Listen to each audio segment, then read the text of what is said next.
大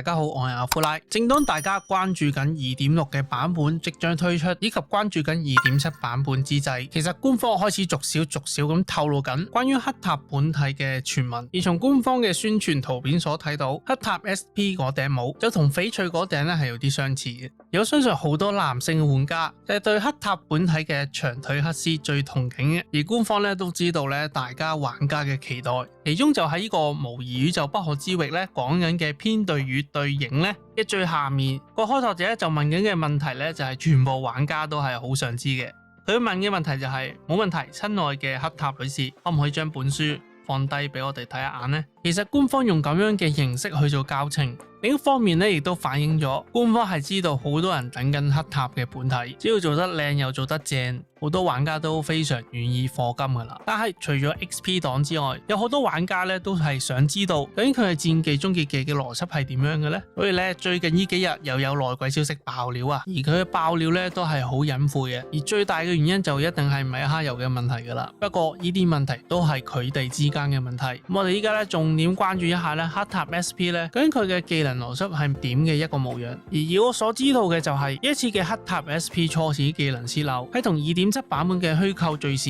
嘅增益詳細一齊泄露出嚟嘅。首先按照泄露嘅資訊咧，黑塔 SP 咧個代碼名叫 The Hutter， 咁推測咧就係黑塔本人。咁亦都講到啦，全新角色啦就類似單行同飲月嘅關係啊，就唔係開拓者3月7嗰種切換命圖。咁咧佢哋咧亦都推測咧呢個係可能係冰屬性知識命圖啦，不過唔肯定嘅，呢個係未確定。咁而佢主要輸出咧係戰技。咁我哋咧就睇下啦，黑塔 SP 嘅戰技係啲乜嘢？戰技咧就講到進行以下3個操作咧，標記被引爆，對持有標記嘅單體同埋鄰近嘅目標咧造成傷害。咁第一啦，對指定敵方單體施加標記並引爆。第二，使標記擴散至相鄰目標，然後引爆所有標記。第三，使所有標記擴散至沒有標記嘅相鄰目標，然後再次引爆所有標記，最後移除所有標記，所以中心目標受到7次嘅傷害。從呢度泄漏嘅消息就講到啊，黑塔係靠標記爆炸擴散，然後再爆炸呢一種嘅攻擊模式，去對敵方全體咧造成傷害。當我睇到呢個信息泄漏嘅時候咧，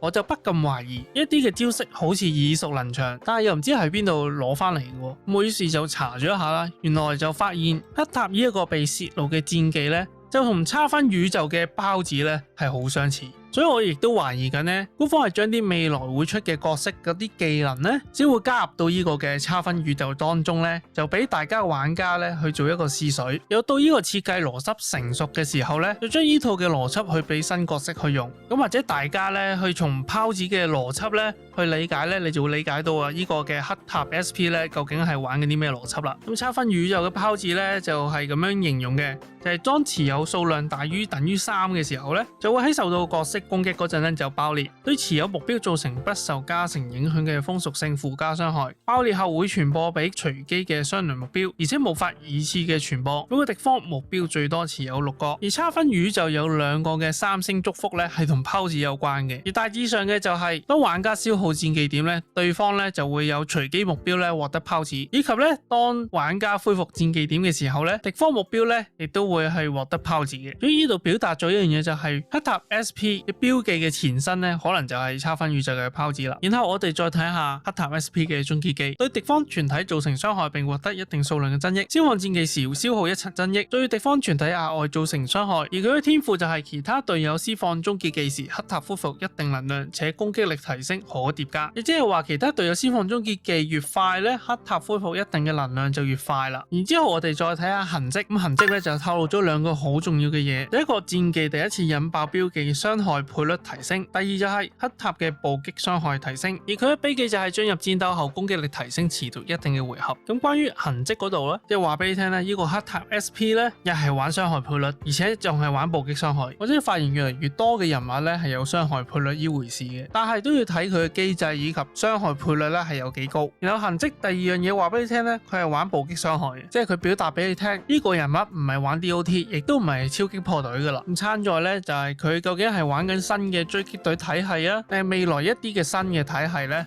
咁啊需要等待未來更多嘅內鬼消息爆料啦。咁影片咧就講到呢度，咁亦都歡迎你哋咧留言去討論呢個嘅黑塔 SP 嘅戰鬥機制。中意條片嘅朋友就記得撳個 like、留言、訂閱同埋打個鐘仔。我哋下次再見。